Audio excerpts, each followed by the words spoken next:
Have you ever bought something you didn't need just because you were sad and told yourself you deserved it? If that sounds familiar, you already know this method of trying to kill the pain can cost way more than you think. And worse, most of the time, it doesn't even work. In this video, I'm going to show you how a smart, successful woman was quietly destroying her own future, one unnecessary purchase at a time. And you're going to discover how to turn the impulse to buy into the impulse to build. I'm Mrs. Wealth Fixer. I've analyzed hundreds of credit card statements, and they all tell the same story.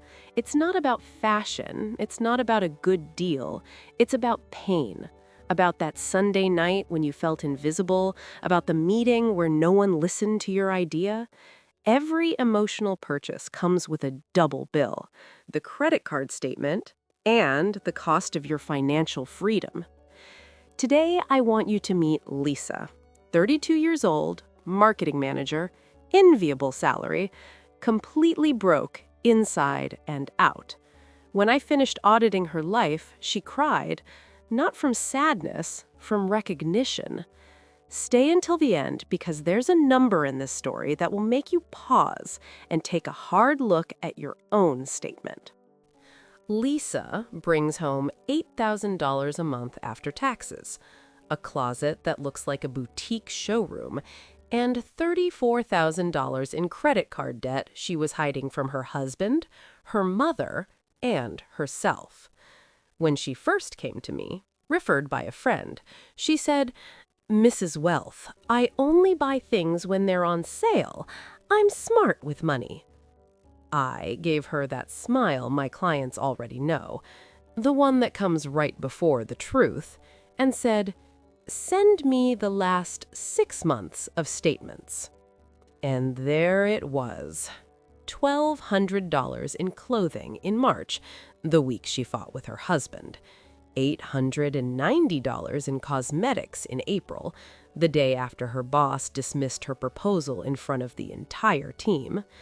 $2,300 on a last-minute trip in May, right after her friend posted vacation photos from Cancun, and she felt that familiar sting in her stomach. A sale? No. Pain at a discount. The cycle was surgical in its predictability. Sadness, purchase, 48 hours of relief, guilt, more sadness, more purchases. An emotional drain with revolving interest at 12% a month. But there was one detail, a specific pattern I identified in our third session that explained not just why she kept buying, but why she could never stop. I'll get to that in a moment. In our third session, I asked Lisa to tell me the very first time she remembered buying to feel better. Silence. Almost a full minute. I was about 12. My mom and dad got into a huge fight at the mall, right in front of everyone. I felt embarrassed, angry, and heartbroken all at once. So my mom bought me a new pair of sneakers, and I stopped crying. There it was, the original file, the moment Lisa's brain locked in an equation she carried for 20 years. Emotional pain equals new object equals relief. She didn't create that pattern. It was installed. And that is exactly what the consumer industry knows, and you don't. Every storefront, every today-only notification was engineered to trigger that old file inside you. They're not selling a product. They're selling the promise that the pain will go away. Over her adult years, Lisa was spending an average of $1,800 a month for 72 months. $129,600. I wrote that number on a piece of paper and placed it in front of her. Lisa, that is the price of your untreated pain. Then I asked, when you buy something, what are you trying to feel? She thought about it. That I deserve it, that I worked hard and I deserve something good to ease whatever I'm feeling. So I said, I'm willing to bet that right after the purchase comes a wave of emptiness, followed by guilt for spending money you don't have on something you don't need. Am I right? She cried. Because it was true. Every purchase was a vote of confidence she couldn't give herself for free. She was financing her own self-worth on installments, while her future stayed frozen. No emergency fund, no investments, not even the slightest chance of one day working by choice, not by obligation. The damage is done. Now it's time to fix it. For Lisa, I prescribed what I call the pause protocol. This isn't about willpower. Willpower runs out exactly when you need it most, at 11 p.m., exhausted, with a shopping app open in your hand. The protocol works because it replaces the impulse with a ritual. P. 48-hour pause. Any purchase over $150 goes on a waiting list. Not in your cart, in a phone note with the date.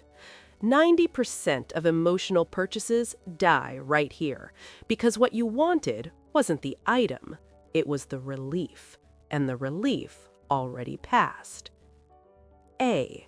Emotion audit. Before any unplanned purchase, write down one word, just one. What are you feeling right now? Anxiety? Anger? Loneliness?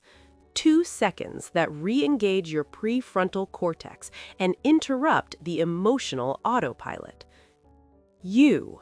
Real use versus imagined use.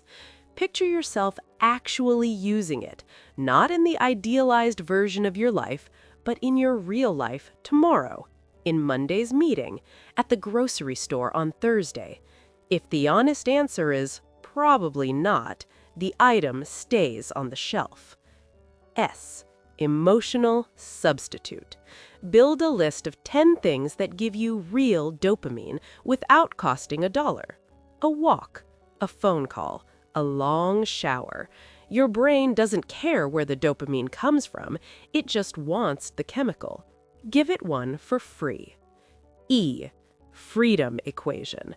Every time you don't make an emotional purchase, transfer half that amount into an investment, even if it's just $50. Lisa started there. Within 4 months, she had $2,300 invested for the first time in her life, not because she earned more, because she stopped bleeding. 6 months later, I ran into Lisa. We talked for a long time. She had a lot to share about her transformation. I've paid off $18,000 of debt, I have $4,700 invested, and yesterday I had a terrible day at work, and I didn't buy a thing.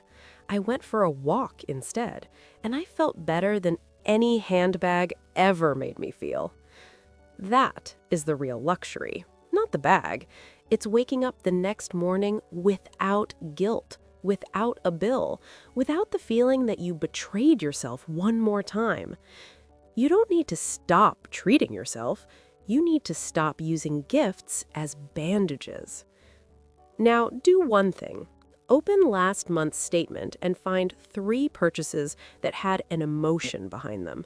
Not to punish yourself, to know yourself. Because you can't close a drain you can't even see. Today, I fixed Lisa. The next one could be you. Drop a comment telling me what financial situation you'd like my help with. I read every comment, and yours might become the next video on this channel. If this hit home, like the video and subscribe. And check the pinned first comment. We always leave extra resources there to help you take your financial life to the next level. See you in the next one.